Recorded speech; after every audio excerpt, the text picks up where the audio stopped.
Are we taking too much medication? Are we in the midst of a crisis of irrational and exaggerated medication use? Here is Daniel Coriolano, a doctor, and today we are going to talk about this very important topic.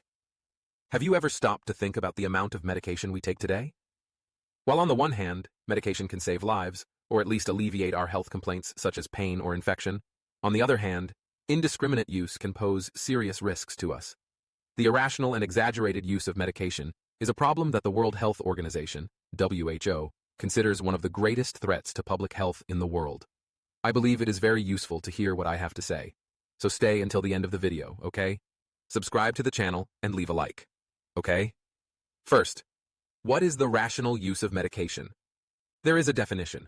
Rational use, that is, correct use of medication. It means that the patient receives the appropriate medication for their clinical condition, in the correct dose, and for the appropriate period of treatment. Simple, right? Anything outside of this is irrational use. The problem is that more than 50% of medications are used incorrectly. And what does this generate in our lives? I'm talking about self-medication, the use of many medications at the same time, called polypharmacy, the incorrect use of antibiotics for more or less days than recommended, and, often, the prescription of medications that do not follow evidence-based clinical guidelines. In other words, people use some medications made for other things, thinking that they will treat their problems. For example, you go to the pharmacy, say that you are feeling something, and someone prescribes you a medication that was not made for what you are feeling.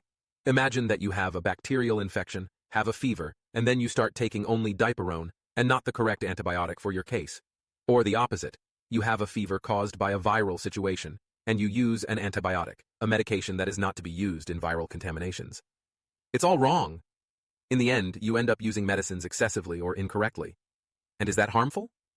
What is the impact of excessive medication? Excessive and incorrect use of medicines can lead to several complications. One of the most serious is the increase in side effects. For example, excessive use of antibiotics can not only be ineffective, but also contribute to the selection of resistant bacteria, making infections more difficult to treat in the future. Another example is the continued use of anti-inflammatories, such as ibuprofen, diclofenac, and others of the same class, which can harm organs such as the liver and kidneys. Self-medication, without medical supervision, greatly increases these risks. The studies I analyzed to produce this content indicate that these side effects related to incorrectly used medicines cost the health system around $42 billion per year worldwide. Many people take several medicines, spend a lot of money, until they actually have a professional consultation and receive the correct medication for their case. I also understand that not everyone can quickly access a professional, which is why there is a large amount of self-medication. Even so, it is important that you are aware of the risks, because you need to know a few things here. But first, if you are enjoying this content and think it is important to discuss this topic, like the video. Help more people to get informed and avoid these mistakes that I am talking about here. Subscribe to the channel and let's continue with the main risks of irrational use and how to avoid them. One of the biggest problems associated with the irrational use of medications is self-medication, which happens when people take medications on their own, without medical advice or from a dentist, who can also prescribe medications.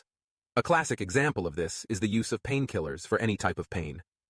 Although it may seem harmless, the continued use of these medications can mask more serious illnesses or cause long-term damage.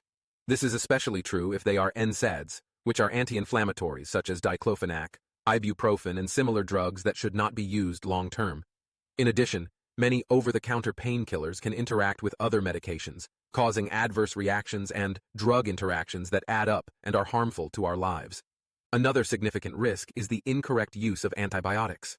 Many people do not know this, but antibiotics are only effective against bacterial infections. Even so, many patients insist on using them to treat flu and colds, which are diseases caused by viruses. Antibiotics to treat viruses are ineffective. They do not work. And, worst of all, they also contribute to what we call the selection of resistant bacteria, making the treatment of future infections much more complicated and requiring the use of increasingly powerful and expensive antibiotics. And that's not all. Polypharmacy, which is the use of many medications at the same time, 5 to 6 different medications during the day, is also a growing problem. In some cases, people, especially the elderly, end up taking so many medications that interactions between these medications can bring more risks than benefits. To avoid harm to the body, it is essential that patients follow their doctor's instructions and periodically review the medications they are taking. And what can we do to change this reality? The first thing we can do is educate ourselves.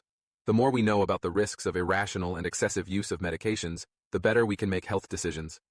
We need to question the excessive use of medication, seek professional guidance, and avoid self-medication. Another important thing is to always consult a doctor before starting any treatment. Only they can assess whether you really need a medication, what the appropriate dose is, and for how long you should take it. We should avoid using medication for symptoms that can be treated more easily, such as a mild headache or mild fever, which can often be resolved with rest and good hydration. Now think, do we really need so many medications? Are we using medication to treat symptoms that could be resolved with lifestyle changes? Eating better, sleeping better, or exercising? Make no mistake, being disciplined and virtuous in the choices we make about how we live is much better than taking a lot of medication. We are increasingly seeing an increase in the use of medication to treat symptoms of stress, anxiety, and insomnia. It seems that people are looking for a magic formula for their inability to decide what is right. Is the solution really in medication? How difficult is it to improve our food choices, start exercising? Taking medication may be necessary, but it is essential that this decision be based on a careful professional evaluation, which takes into account all the risks and benefits. The rational and correct use of medicines is a challenge all over the world, and it is up to each one of us to contribute to changing this reality. After all, we cannot simply medicalize life. If you think that you currently use too many medicines, and you think you can reduce them, the suggestion is simple. Do not take any drastic action before consulting your doctor. Together, you and your doctor will be able to make the best assessment of the medicines you are using, and perhaps redefine which ones should continue and which ones should be eliminated. Don't stop your treatment on your own, okay? That may not be a good thing either. If you liked this video and want to learn more about how to take better care of your health, subscribe to the channel for more videos like this. Also click on Become a Member, and you will be able to help with our productions.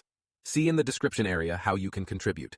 This is Daniel Coriolano, big hug, and see you in the next video, which is already showing on the screen and which I know you will like. Send this video to the family group, because I'm sure there are people there who use a lot of medicine and don't know the harm it can cause. Hugs.